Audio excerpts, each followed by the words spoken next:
Welcome back to Marvel Live here at New York Comic-Con. You've been watching Marvel Live, presented by the Marvel Contest of Champions. This is a very exciting time because we have the Impractical Jokers with us. Hello, hello. Joe, Sal, Q, gentlemen, welcome. How's it going? What's going on? How's the convention for you all so far? How's the convention for you so far? Well, I've been here about, I'd say about 1 to 2 minutes, so it's been the best ever. You found a couch. You found a couch. So it's going well for Sal. Nice. I don't like to go 5 minutes without sitting, so this is working. And walking around here, you want to sit as much as possible because there's a lot going. There's a lot of walking around. A lot going on here. Gentlemen, if someone was, say, living under the Williamsburg Bridge and didn't know about Impractical Jokers, what is Impractical Jokers? I know a few people that live there, so. Is the reception good down there? I don't know. They splice cable? It's a show that me and 3 of my closest friends started about in 2011. We started airing. We met in high school, so we're just real life friends, and we're all comics. And it's a show where we challenge each other to do things in hidden camera to the public, and we see how we do versus each other, and then the person who does the worst kind of gets punished. We battle evil. You got you got a Comic-Con. Battle evil. We all have individual superpowers. We battle the inner dialogue in ourselves. Yeah, I was going to say, what do you battle? What do you fight against? What does your team fight against? I like you mentioned superpowers. What would your superpowers be? Like, what would your prank superpower be? Yeah, mine it would just be I've never met a donut I couldn't beat. So I've definitely, donuts are donut consumption is my superpower. I would say. I know my superpower. It's not necessarily my superpower in the show. It's my superpower in life. I can cry on a dime. Yeah, I could cry right away. Super sensitive. Like, yeah, super sensitive. Super sensitivity. Oh, I like Oh, wow. Pep Boys commercials. Yeah, that's right. I cried at a Pep Boys commercial one time. But Not too long ago either. This morning, actually. I was fly. like right before. I actually fly. You do? I fly. That's convenient. Yeah. Very nice. And you're always late, so that's kind of weird. Well, I get distracted. I'm flying around. That's There's right. a pigeon. I got to Very chase it. true. when he's late and he flies in, I cry. Yes. And then I eat a donut. When I see eat a donut and murder a donut, I cry. Yeah, that's right. And actually, Murray's here. His power is invisibility. Yes, Oh. that's right. I was going to say you were all good friends, but just not good enough for all of you to show up. Well, they told us you had a 3-person couch, so we flipped. Hi. So, gents, you all grew up in Staten Island, correct? Yes. Yeah. If Staten Island had a hero, that is like an actual superhero that's rooted in Staten Island, what do you think the powers would look like? That's a great question. Wow. What are your thoughts, Q? Well, you could make the easy joke and say the Toxic Avenger when the dump was open, but that's close We 20 used to years have ago. Yeah, that was largest Gowanus landfill. anyway, right? 20 years ago. Yeah. That was Jersey. Oh. Took place in Jersey, yeah. Sorry, Gowanus. Here comes the hate mail. I think it would be like impervious skin. Like a bulletproof type of thing. that's right. That's good. We have a skin about us. Yeah, a Staten thick Island. We Gotta have have a a skin thick about skin. us. Yeah, Like we have a thick skin. Bullets, words, nothing would affect this person. Right, common Bullets sense. and words, the 2 biggest things that you need a tough skin against. That's how people are there. They have a tough. Yeah. You grow up in New York like that in a blue collar environment. Yeah. It's more of like, forget this guy. I almost said Yeah, but it's a live. different after. Yeah, but you it's saw it. live. It says right there. Deadpool You- says I mean, there's a the sign that show. says, Deadpool's "We're telling- live. Watch your language." The irony of Deadpool's Deadpool. telling us Yeah. that. Now, Brian, I'd be remiss if you're holding a Miles Morales mask. Yeah. Is it just because you love Miles Morales, or is there I a do. message Well, to what this happened madness? is we walked just over there, and I looked at one of the gift bags you have, and I saw it, and I was like, that's mine. Free stuff. I'm taking that. So I Free just stuff. took it out. But yeah, I love Miles. Miles is a great character. Oh, yeah. Yeah, and I'm playing the video game now, the course, Marvel's PS4 Spider-Man. one, and I'm running around with him. Nice. Fun. It's good times. That's awesome. What's your favorite thing about Marvel's Spider-Man on PS4? Just swinging around, man. I could just swing around. This is How accurate the city is in it? for the This most is a part? true story, actually. We tour a lot. We're on the road, and he brought his PS4, Yeah. and Sal sat and watched him swing around the city for an hour in the hotel room. because Crying. it was so And then he tight. watched me swing around. Then I watched- It was finally Sal's turn, and then Sal got to swing around for an You hour. know what I do the whole time? No, all I do is like what he just said. I just immediately take the controller and check the city for accuracy.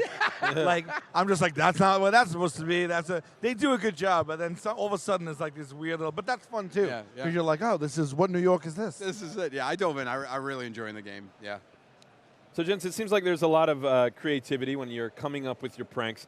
Do you guys have any sort of rituals, you know, when you're like, all right, I got to think of something. You know, what does it look like? Do you brew yourself a cup of coffee? Do you take a walk? Does it come to you in the shower? You know, where do they come to you? I think we basically start every season. We decide that we're going to sit down together, but basically, and we that's a time that we have to have in the beginning of every season. We all know that 7 seasons in. The reason we're laughing is because we set aside that week coming up and we forgot about it, and we just talked about it right before we got on here that we had to cancel it and switch the week. Yeah. And we messed up. But the big thing is, I think we basically just start with social experiments. I think at its core, it's like, what would be weird to do in public? What would be weird to make each other do? And a lot of that goes like anything simply as like hold a stranger's hand or put their cigarette out for them. Like when they're smoking. Like we had a punishment in the show that was we made Murr go around and just put people's cigarettes out for them as they were. Yeah, it's scanned from very elaborate, we've been on the show, to the most simple of simple.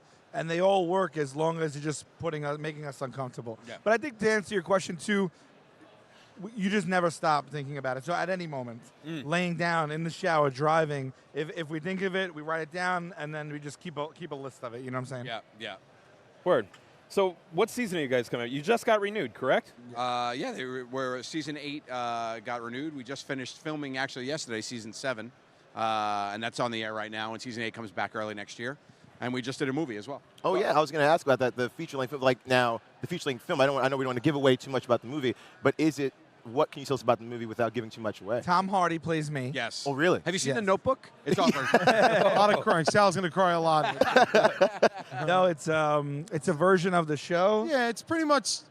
We don't reinvent the wheel. It's 80% the show. We got a little bit of a storyline in there, but that's mainly for jokes and giggles. There's a narrative. It intermixes with our show. Yeah. We're hoping to release it in the spring. And we actually saved like some of the biggest surprises because when you do a movie, like when we do the TV show, it's hard to pull off some high-scale stuff because of budget and all that stuff, and time, right? Because we have to fit everything in a half-hour episode. But for the movie, we actually pulled off some of the biggest surprises and really got each other in a good way, which was fun. So.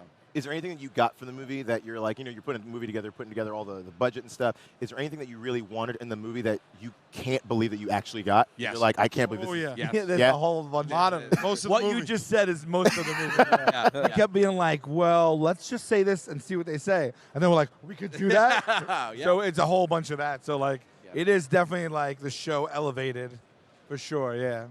That's pretty exciting. So, gents, I do a thing here called Eat the Universe, which is where I make food inspired by Marvel characters. You guys started out as the Tenderloins. Yes. Keeping this a PG show, where did that come from? Because it's America's favorite. I would say it's America's elitist cut.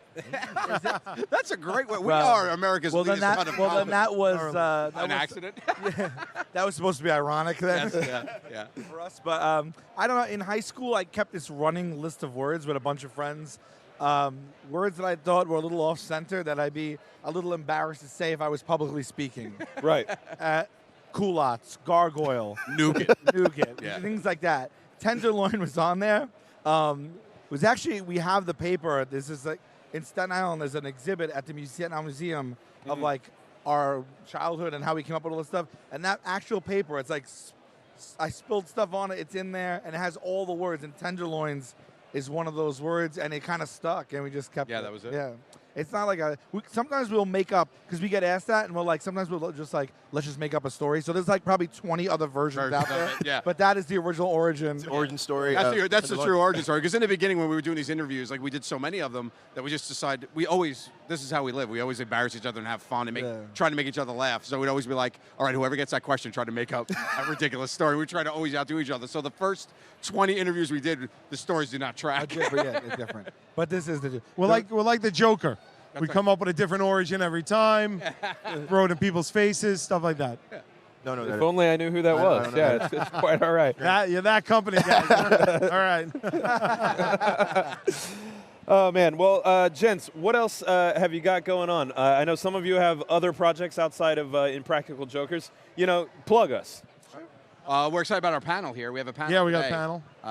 We're doing. I wrote a comic book with Cullen Bunn. Yeah. He's written a lot. He just finished up the X-Men run. Me and him wrote a comic book that comes out at the end of the year called Metro. So we're working on that. We've got about 75 issues planned on that we're going to town on. So we're going to write on that for me. Sal's doing stand-up. Yeah. Yeah, touring. I toured the country doing stand-up. All my dates are on my website. On the online, on the as a internet? group as well. We just launched our latest tour, the Crane McBasketball Tour. So that's all online as well. You can find out dates, and we're traveling the country doing that over the next year. So Yeah. And then Murray has a book called Awakened that he just wrote. yeah. Yeah. So you have a bunch of irons in the We fire. try to do like stuff in our spare time, yeah. I like that. What spare time you have? It sounds like you're very busy. Not much. Could you call Cullen and explain that to him, please? Thank you. I'm a little late on my pages.